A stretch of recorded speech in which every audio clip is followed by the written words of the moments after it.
Difference, increase you are interested in growing in business and life, and you're open to doing things a bit differently, then you are a DoorGrow property manager. DoorGrow property managers love the opportunities, daily variety, unique challenges, and freedom that property management brings.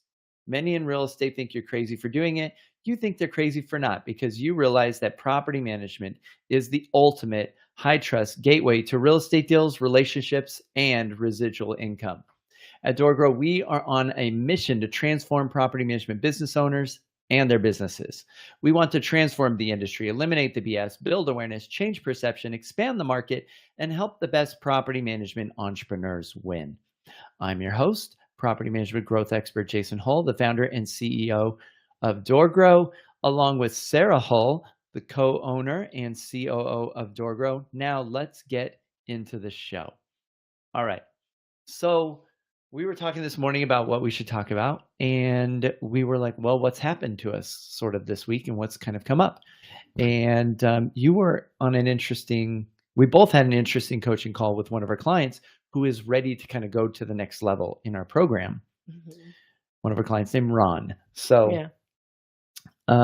so I had a call with Ron, and he got on the call and he was like talking about how he's getting a little burnout. He's getting stressed because he's getting on so many doors, and he's at the point where he's got how many doors? About 135.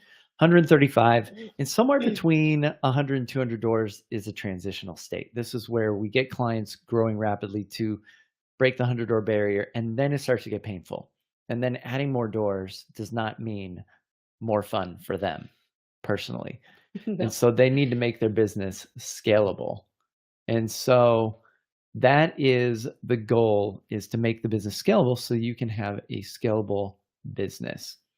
So what I was talking about with Ron is Ron was struggling with the business, but he didn't see that he needed to go to the next level. He's like, I'm dealing with so much stuff. And he was doing property management. And this might be a challenge. Some of you are doing property management. You're a property management business owner, but you're spending so much of your time doing property management. And if you're doing property management, you do not want to be like mired in that all the time. You want to be a business owner. And if you're a business owner, you are not a property manager necessarily, right? So sometimes you'll hear me say this phrase, be the entrepreneur, not the property manager. So Ron had some challenges. Ron does not have an assistant. And this is one of the first people that everybody in a business should hire. Ron also needs to get to the next level and get all these systems in place that aren't really fun for him to get installed, that we have in the next level of our mastermind. Usually we work with an operator, so he needs an operator. So I said, you need this, but get on a call with Sarah. And what was your conversation with Ron like? Yeah. Well, he's in total overwhelm right now. Like all the day-to-day stuff is still on his plate. So I asked him, well, like, who's your team? And he's like, well, I have someone who does showings of vacant properties. Actually, I have two of those people right now. They're both like part-time. And then me. I'm like, okay. And there's nobody else. He's like, and there's nobody else. So he is everything from A to Z and everywhere in between. He handles it. So those are the things that we need to get offloaded. And sometimes it just seems like, well, I have to be the one to do it. Like it's got to be me who does it. And it doesn't. That's the great thing about running a business is it does not have to be you who does any one particular thing in your business. You can do the things that you enjoy. You can do the things that you actually like doing. You can do nothing, or you can do everything if that's what makes you happy. So, what we had talked about is getting all of the day to day stuff in that, like the role of a property manager would do. So, we need to get him some help, and that way he can kind of get all of that stuff off of his plate so he can focus on the things that he actually does enjoy in the business. And he can really focus on growth at that point. But right now, it's just so hard for him to even focus on that because he's being pulled in about like 20 different directions. And that's really challenging. It's challenging for anyone. But in property management, there are things that come up and they are fires. So it's like extra challenging because sometimes whatever you think you're going to be working on right then life has a different plan for you, and Mm. you've got something that pops up that requires your attention right now. So you kind of drop everything, and now you're like in this responsive state where you're like, I'm just reacting to all of the things that are coming at me. Yeah, Ron is, if you're familiar with a DISC assessment, he's high D, right? Very driven. Hmm. And a lot of our clients are like that. A lot of entrepreneurs are driven people. You and I are both probably fairly high D, right? My And disc assessment is like D is up here, and then yeah, everything else is like down yeah. here. So, and when people are very driven, when you are dealing with really driven people, the challenge is really driven people. What are some of the challenges for with high D people? Ugh, there's a lot. Well, we feel like we have to do it all. Like we feel like it has to be me. I also, for a long time, I had a hard time with delegation Mm, because I was like, well, no one's going to do it as good as I can do it. yeah. So that means it has to be me who does it.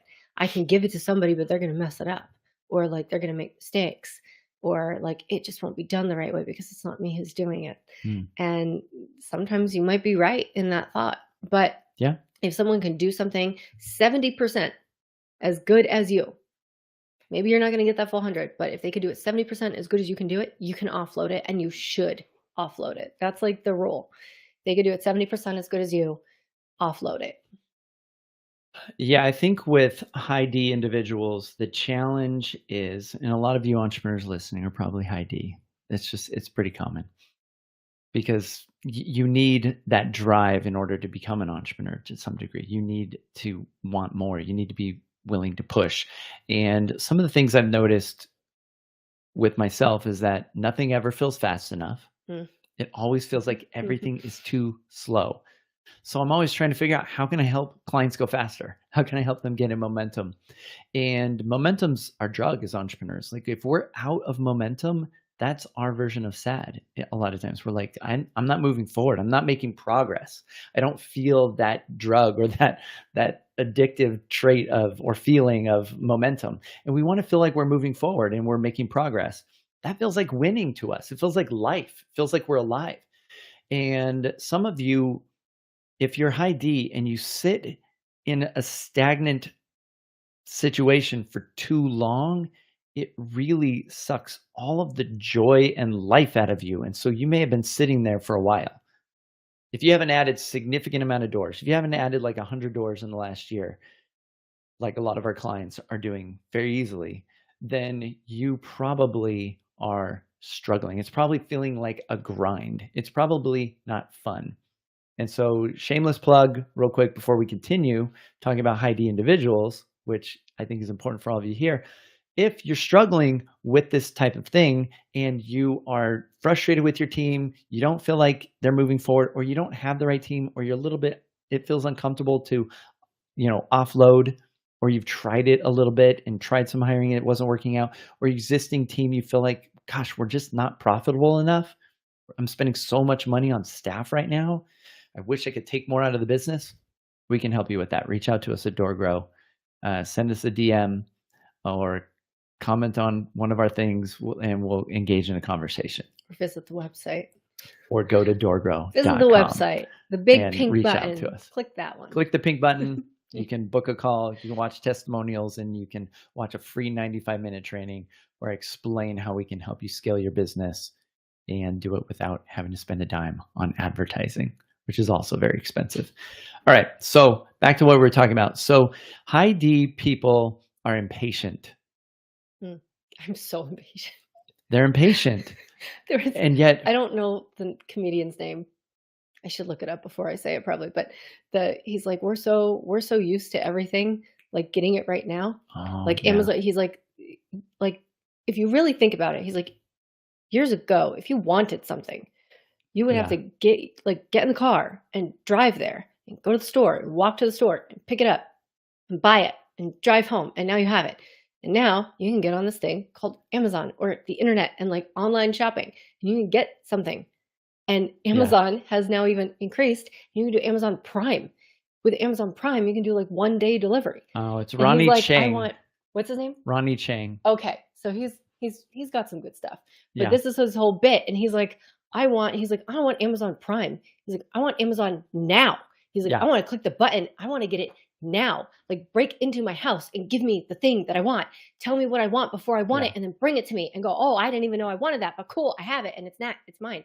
We want it now, and, like, Yeah. the all of the technology that we have available to us is really increasing that in everybody. Like, we're like, "Oh, really? I have to wait, like, 10 days to get something? Ooh." So the secret though in business is that you want to be playing a long-term game, right? Business owners that play a long game, that are patient, will make better decisions for the long term. They'll make better business decisions if they do it with patience, right? And so this is a challenge for us high D individuals is that we often aren't patient. We want to see changes and see things right now. So we don't do the actions based in patience that will lead to a much bigger outcome in the future. Delayed gratification. Right, we're not delaying gratification. We're going for the short term and that sort of thing. So, we have to balance that with our coaching clients. We wanna give them some quick wins in their business, like, quick wins in optimizing their pricing or their branding or some significant changes in their business, and then we want to get them focused on the long term and making a business that's scalable and playing that eternal game of business, right? Other challenge with high D individuals or driven individuals is that they often are only good at communicating with other high D individuals. Guilty. So Guilty. D individuals, which usually stands for like driven or drive or determined or depending on the disc assessments. But the high S individuals, which is stabilizing or stability or, you know, or even high I in some instances, or high C might be turned off a little bit by a high D personality type Mm, because the D communicates in short bursts, very impatient, quick conversation, direct. very We direct. talk fast. Yeah. We're not like, "Hey, let's have an hour conversation." We're like, "I'm gonna give you what you need right now. Yeah. Now I want you to go do it." And so one of the things Ron pointed out when there was a training that we did at DoorGrow Live on this, one of our coaches trained on this idea of these different personality types in your clients and selling and communicating effectively. Ron realized that he was high D and he was like, I've been selling to everybody. And I just thought a lot of people just didn't like me or went with somebody else, but it was because he realized he was communicating as a high D individual and not communicating in a style that would be appealing to a high S, a high I, or a high C. C is compliance, S is stabilizing. They want everyone to get along. These like are the ones that created the box that they want everyone to live in. When they say think outside the box, they're probably talking to C's. They're like everybody should do things this way, the right way, all the time. Compliance. Follow the checklist. Do what I tell you to do. SIR is also very high C. Good operators have a lot of C. Yeah. And C's are also super critical of Mm, themselves and others, right? They're critical of others because they're highly critical of themselves, high standards, right? So high D, if you're impatient or critical or throw things out or like just get this done, a high C individual will not take it very well, right? Sometimes my communication will easily set you off, right? You're like, what? Because I sound critical. And sometimes you're being critical and I'm high D and I'm like, what? Right. So high D individuals need to be careful about their communication style because not a lot of people communicate the same way as you. And so people that are really effective at sales have a lot of I, which is interpersonal or knowing how to communicate. They're the talkers. And I have a decent amount of I. And I individuals that are DI are the typical salesperson. They have been able to balance that with understanding how to communicate with other people in a way that helps them get what they want and get it quickly. So I think what's beneficial between both of us having a lot of D and being very driven, what's beneficial to our clients is that our goal as a company, our agreed upon values, our agreed upon goals, my goal for this business is to help property management business owners succeed. mhm. Like, we get a kick out of that. Like, that's how we win. And so we're driven to do the thing that's going to help you. and do it faster. So sometimes we want it more than our clients. Like we're like, go faster, go bigger, like push. Like this could be so much better for you. Why are you like staying stuck in a situation that's not this good, right? Well, I think D's also really like impact. They like to Mm, have that like contribution and that impact. If you're talking to like an I's like impact a little bit too, but like an S, they don't worry about that. A C doesn't worry about that as much, you know. mm. So if you're very very D, you're like, hey, what I'm doing, it has to matter. It has to make a difference. Otherwise, it's just not going to be super interesting. I need to change the entire world and make the whole world a better place for my life to matter, right? Yeah. Some of you listening are like, yeah, that's kind of me. So we want to have impact. That's contribution. Like I've talked about multiple times on episodes before, the 4 reasons for starting a business, and one of them is contribution. And once we get fulfillment and we have freedom, next we usually want to contribute. Like we want to give that to other people. You want to benefit your clients, you want to benefit your team, and that's contribution. So we want to have impact, and we want to make a difference. We want to do it faster than ever, right? Amazon now. We want to do it right now. Amazon now. I Amazon use that all the yesterday. time. Give it to me in the past. Like, yeah, Amazon now. yeah. DoorGrow Click now. the button and it pops in my hand. I want DoorGrow now. DoorGrow now. Give me the doors. I want to grow like scale right now. I want Mhm. 1,000 doors yesterday. Not fast enough. Yeah. So I think one of the things though that made Ron really smart, right? He's a sharp guy, and he recognized that you can only go so fast on your own. And I think there's this I wasn't that smart in the beginning of my journey as an entrepreneur. Like I thought I had to figure it all out on my own. I had thought I could do it all. And I was kind of smart. I could figure out a lot of things, but I've been able to collapse time significantly, go a lot faster by connecting and talking to people that know a lot more than I do and that are a lot smarter than me, and getting mentors and coaches. We invest a lot into that, into ourselves and into our business. I mean, we go to events, we're in masterminds, we shell a Mhm. lot of money to be part of coaching programs. We work with some of the best coaches out there. I don't think there's another property management coach that invests anywhere near as much as we do at DoorGrow into coaches and mentors, right? There's sort of this a coach that doesn't have coaches is probably, I mean, that's odd, maybe hypocritical, a little weird. They're like, hey, pay me to be a coach. I believe in coaching. It's a good thing. Do you have a coach? No. That's weird. And so we invest a lot into our own coaches and mentors because that turns around and allows us to really benefit our clients. It allows us to make our materials better. I've worked with educational coaches that help me improve our program materials.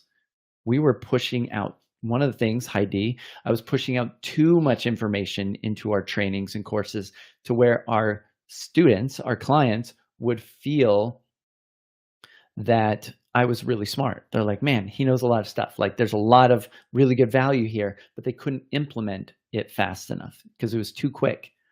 So then they would feel bad about themselves because they couldn't keep up. So they're like, well, he's really smart, but I'm not. And that's not the goal of a good coach. So we had to like build out, I worked with an educational coach to build out our program material so that it is more consumable, more digestible, easier for clients to move. I actually cut the entire course. I had like 12 modules, our main rapid revamp. I cut it in half. We boil it down to the 6 most essential things. Mhm. We cut down, so we're teaching half. We spend 2 weeks on each main item. And so I was trying to do 12 weeks of like cranking stuff out. And he was like, that's too fast. I'm like, nope, it's going to work. And I tried it, and he was exactly right. Right. Yeah. So sometimes I'm a little stubborn. I've learned to trust my coaches. I'm like, well, this is what the coach is saying. So maybe we should just, his way is working for him. Maybe we should do that. So we're always learning. We're always learning rapidly here at DoorGrow, what works, what doesn't work. And we cut that program in half. And now we have clients, and I'm not even teaching it anymore. Sarah's now teaching it, and she does a brilliant job. She's, I think, getting better results than I was able to get teaching it. And we've got more people implementing and taking action and getting stuff done than ever, which increases retention Yeah. because you're not going to retain clients if they feel like they're not smart and they're not doing well and they're not keeping up and they have a big endless to-do list, right? So we have to balance that. And so I think that's something important even for our listeners. If you're high D, sometimes you might be giving out too much information too quickly and expecting everybody to just absorb it and understand it at your pace, which is not going to happen generally. So you might want to just cut some of that in half. That worked for us, right? So I think it's important to be investing in yourself. And that is the secret. If you really are high D, I think the big secrets to growing and scaling faster is to invest in mentors and coaches that can help you go faster without having to make all the mistakes, all the challenges is one big secret. The other is to get really good team members that because when you hire, there's this really great book called Who, Not How by Dan Sullivan. And what's interesting about this book is he talks about hiring people that are really just naturally really good at what they do, have the skill already, and so that you're not having to train them, which is teaching them how. And so having a person that is a who is a game changer for the business versus having to go get a bunch of hows that you're going to teach. Here's how to do this, and they're not going to be better at those things than you, at least not initially. Whereas there's other people out there that are already better at things than you that are a who. Our goal at DoorGrow is to be a who for our clients to help them collapse time significantly. And so make sure you're adding some who's, because if you're just teaching everybody you hire, everybody that you work with, everybody that you bring in to help you grow your business is a how, and you're teaching them, you'll always be limited by your own level of thinking. It can't grow faster than you can think or tell them what to do. And that's pretty limited. And that's like having a really shitty vehicle and trying to drive in the fast lane. And it's just breaking down at like going like 45 or something, right? It's like starting to shake. Like we as entrepreneurs, high D individuals, a lot of times the fast lane isn't even fast enough for us. We're like, everybody needs to get out of this carpool lane or this fast lane because I want to go faster than the people are going in the fastest lane right now. At least I feel that way sometimes. Sarah with her high C is like, slow down. You need to comply or we're going to get a ticket. No, sometimes I'm going too slow. Sometimes I'm going too slow though. I know. And Sarah's like, you need to speed up. Jason drives at the speed of an old man who cannot see anymore. Right. And he's like, I'm just putting along here. Or Jason drives as if he's like, a NASCAR driver and he's trying to go as like the speed of sound or something. And I'm not happy either way. Yeah, trying to stay in the middle is a challenge. What's the speed limit here? Yeah, she's like, oh, what's the speed limit here? That's her gentle reminder. That's my nice. See, that I need to slow down. Yeah, you're a lot less nice if I'm going too slow, though. That's very accurate. Where he's like, we're like behind like a tractor trailer with like 18 cars on it, and we're just going, and I'm like, I can walk faster, following the car in front of me, but I'm focused on having a conversation because I'm a guy and can't multitask as well. Oh, please. Then that's what happens. All right. So fun fact of the day. Yeah. All right. Anything else we should say maybe about the scenario with Ron or about high D individuals?